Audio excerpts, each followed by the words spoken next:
Animasi favorit yang menemani masa kecil kita, yaitu Upin Ipin, telah mendapatkan adaptasi gamenya yang berjudul Upin Ipin Universe. Tentu ini menjadi hal yang menarik, mengingat Upin Ipin adalah animasi yang sangat terkenal di Asia Tenggara.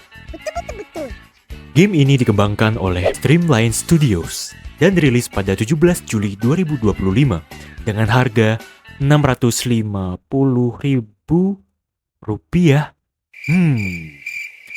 Harga yang cukup fantastis. Tapi, apakah review dari game ini sesuai dengan harganya? Sayangnya...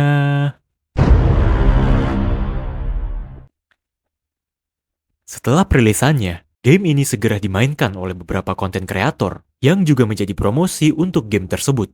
Aku sendiri adalah tipe orang yang menunggu review dari konten kreator lain untuk memastikan apakah suatu game layak untuk dimainkan. Tentunya sembari menabung untuk harga yang tinggi itu. Namun, ternyata mulai muncul masalah yang sekaligus menjadi pengaruh besar terhadap reputasi game ini. Salah satunya adalah music copyright. Salah satu streamer asal Indonesia, yaitu Windah Basudara, mendapat jutaan views dari hasil live streamnya. Tentu ini akan menjadi hubungan yang saling menguntungkan bagi kedua belah pihak. Satu sisi, sang konten kreator mendapat AdSense. Di sisi lain, sang pengembang game juga mendapat promosi yang maksimal. Namun, ternyata live stream tersebut terdapat copywriting dari musik asli Upin Ipin, menimbulkan kekecewaan besar oleh para player, terutama para konten kreator. Tetapi, jika kita amati di dalam dunia game, ini adalah hal yang sering kita jumpai, karena beberapa game lainnya juga memiliki potensi copyright jika sudah diunggah di platform YouTube. Hal ini disebabkan oleh faktor royalti dari publisher musik. Sebagai solusi, musik game tersebut dapat dinonaktifkan atau diganti dengan background yang tidak memiliki royalti. Namun, di video ini, aku bukan ingin memfokuskan pada copyright musiknya, tetapi apakah harga game ini sesuai dengan kualitas dan sistem atau mekanisme gameplay yang diberikan? Karena justru, disinilah nasib game ini dan juga developer ditentukan. Mari kita bahas.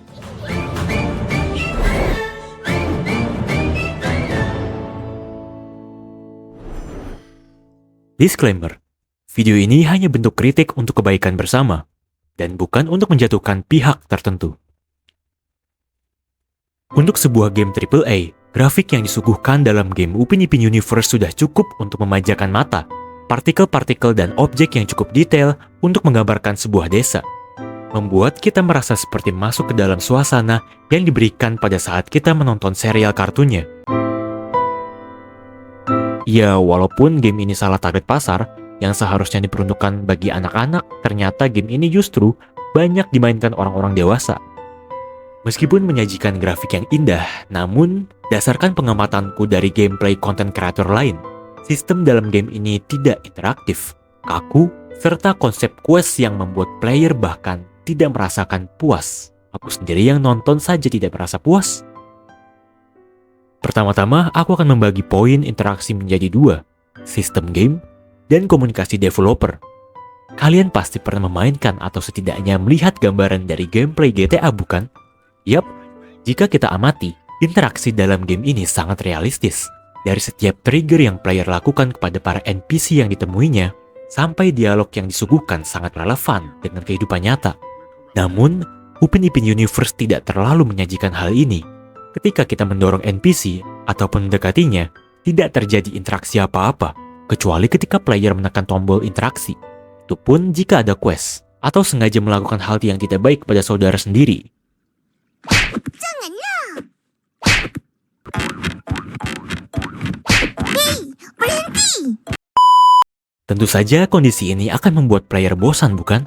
Walau salah satu komponen interaksinya hanya terdapat pada sistem multiplayer, tetapi atmosfer eksplorasi game ini menjadi tidak menarik.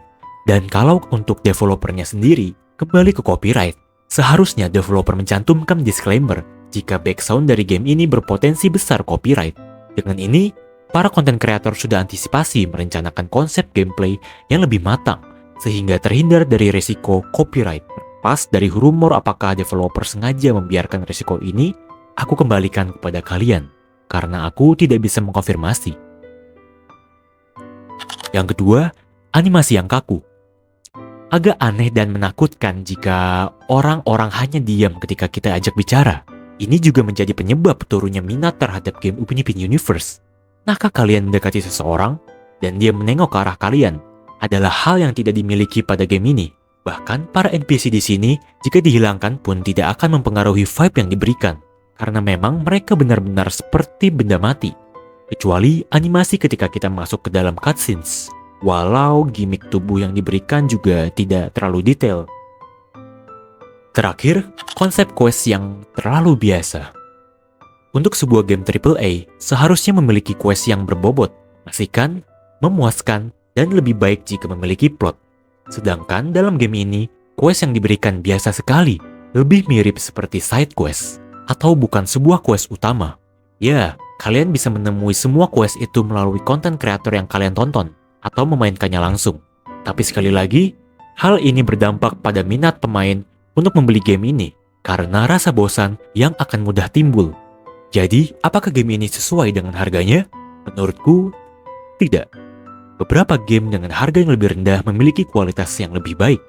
Jadi, mustahil jika kita memilih game yang lebih mahal dengan kualitas yang biasa. Ditambah lagi, dengan review yang tidak memuaskan dari Steam, bagaimana bisa pihak developer nekat memasang harga yang cukup tinggi dengan kualitas seadanya? Salah satu penyebab yang sedang disorot adalah kontroversi dari pihak developer sendiri, yaitu pada bulan Juli 2024, perusahaan ini memiliki masalah gaji dan pemecatan karyawan, ciptakan kegagalan perusahaan dalam memberikan kompensasi kepada karyawan. Apakah ini sumber dari mahalnya harga game ini? Sekali lagi, aku tidak bisa memberikan konfirmasi kebenarannya. Tapi, jika kalian memiliki data yang valid mengenai sumber masalah ini, silahkan tulis di kolom komentar. Tapi pesanku terhadap developer game ini, berbisnislah dengan baik. Salah satu aset paling penting dari perusahaan adalah kepuasan pelanggan. Menjadi strategi yang buruk jika keputusan yang dipilih tidak menghasilkan timbal balik yang baik. Terapkanlah keputusan jangka panjang dan spekulasi yang matang. Satu kesalahan besar dapat mempengaruhi reputasi. Bentuklah manajemen perusahaan yang terstruktur dan terencana. Terima kasih telah menonton video ini.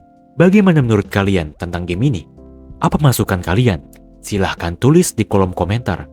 Like dan subscribe jika kalian suka dengan pembahasan seputar game. Aku sebagai narator di sini, sampai jumpa di video berikutnya. Gimana? Kalian jadi beli game ini atau tidak?